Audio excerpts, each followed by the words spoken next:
दोन पक्ष एकत्र येऊ नये म्हणून कट शिजला आणि त्याच कटातून ही ठिणगी पडलेली आहे। काँग्रेसचे नेते विजय वडेट्टीवार यांनी हे विधान केले।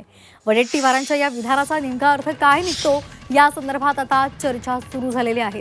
तर विजय वडेट्टीवार यांनी प्रश्नांना उत्तर देताना दोन पक्ष एकत्र येऊ नये म्हणून कट शिजला आणि त्याच कटातून ही ठिणगी पडलेली आहे असं म्हटलेलं आहे।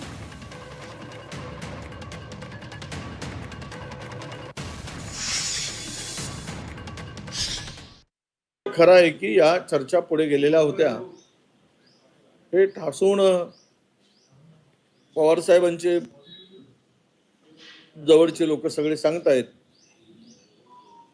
त्यावरून आता यावर आम्ही बोलण्यापेक्षा त्या दोनही पक्षातील नेत्यांना सगळं ठाऊक आहे। पण एक खरं की दोन पक्ष एकत्र येऊ नयेत, हा कट कुठेतरी शिजला आणि त्यातून ही ठिणगी पडली असं मला वाटतं। वडेट्टीवार काय बोलतात, त्यांना पहिलं चंद्रपूरचा महापौर काँग्रेसचा करू दे। काँग्रेस अंतर्गत पळापळी करणाऱ्या विजय वडेट्टीवारांनी आमच्या पक्षाबद्दल बोलण्याचा त्यांचा नैतिक अधिकार नाही आणि त्यांनी फारसं बोलण्याचा प्रयत्न करू नये।